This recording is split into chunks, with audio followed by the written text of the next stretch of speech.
Bien sûr, bonjour, j'espère que la vie vous traite bien malgré ces temps de confinement, de mise en quarantaine. Restez chez vous, déconnez pas. Nous allons parler du chef-d'œuvre révolutionnaire de Tsuyark, The Blade. Un film que je viens de rattraper, j'ai rattrapé ça cet été. Grosse dédicace à mon pote Xavier Peltange et à la Cinémathèque qui m'ont permis de le voir. Des fois Twitter ça a du bon, donc je suis beaucoup Xavier qui a de très bons conseils, que ce soit podcast ou cinéma. Et il a mis un petit lien sur la Cinémathèque qui proposait The Blade en plein mois de juillet. Ils avaient directement ma place et pour 8 €, j'ai pu voir ce petit chef-d'œuvre. C'était pour moi une première séance aussi à la Cinémathèque, j'y étais jamais allé. Donc il m'a fallu un temps d'adaptation par rapport à la salle qui était pas évidente. Donc il y a l'écran et t'as les sous-titres en fait sur un petit écran digital en dessous. Donc le temps que tu t'habitues, c'est un peu space. Mais vraiment c'est la séance des cinéphiles. La salle a été blindée, il y avait une très bonne ambiance et tout le monde voulait voir ce film.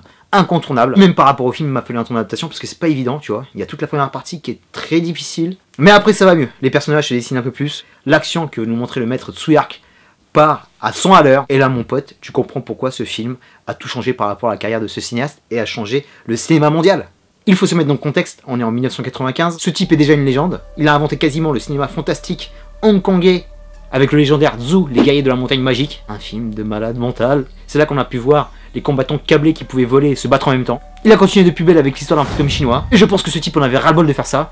Donc il s'est mis un coup de pied au cul et il a réinventé le film de sabre. Le Wong Zapian, c'est un peu l'équivalent des films de KPEP chez nous en France, mais en beaucoup plus dynamique. Et il voulait remettre sur le devant de la scène le sabre manchot, un passage obligé sur le cinéma asiatique, comme le très célèbre La Rage du Tigre, que j'ai vu enfant, ou Le Roi du Kung Fu attaque sur la 5, c'était magnifique. Mais avec ce long métrage, le mec est là pour mettre tout le monde d'accord, parce que je pense que même si ce film date d'il y a plus de 20 ans, un véritable tournant pour tout le cinéma asiatique et international. Comme je t'ai dit au départ, c'était pas évident, parce que on a un scénario très classique du cinéma populaire en Chine, et tout le premier acte est super lent. Franchement, en plus la salle a été chaude, donc je piquais un peu du zen, mais il y avait un superbe décor qui nous montrait la Chine féodale, et fabrique d'armes, de magnifiques cours intérieurs, des disciples, et de la violence, mais une violence dégueulasse. L'histoire est assez complexe, parce qu'il y a beaucoup de choses qui passent sur tes yeux.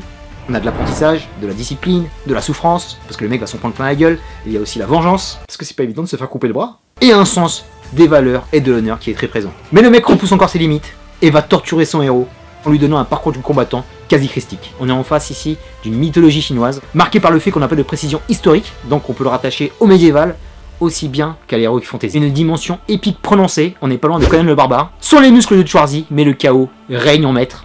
Pas de paix, pas de foi, pas de loi, juste du meurtre, de la crasse, et même du viol, bon sang, c'était chaud.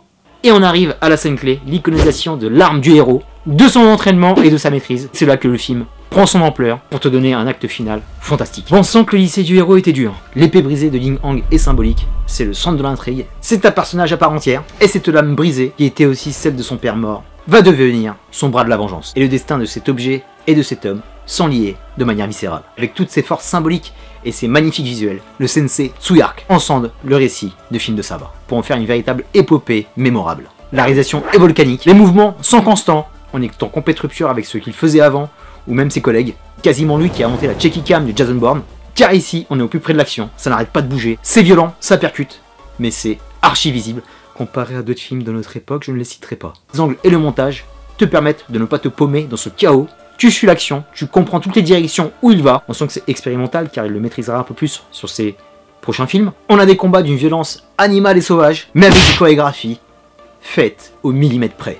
Et dans les années 90, ce film était d'une barbarie inédite, parce que tu ressens la violence de chaque coup, l'impact des sabres, parce que même en sachant que c'est invraisemblable, brutalité se fait ressentir à travers le corps. Donc j'imagine pas le tournage, ça a dû être hyper contraignant pour les acteurs, hyper contraignant pour lui, hyper ouf, hyper physique, surtout pour travailler à cette vitesse, pour enchaîner autant de coups, pour apprendre une chorégraphie avec je sais pas combien de mouvements, et je le répète, sans les moyens de l'époque, parce que tout est fait en prise réelle, et quand tu vois la rapidité de folie de tous les acteurs à l'écran, c'est un truc de malade. Alors je n'ai pas eu la chance de voir le making of, mais j'imagine pas le nombre de blessés qu'il y a dû avoir sur le plateau, c'est un truc de ouf. Bon, on va s'arrêter là pour The Blade, j'espère que je t'ai donné envie.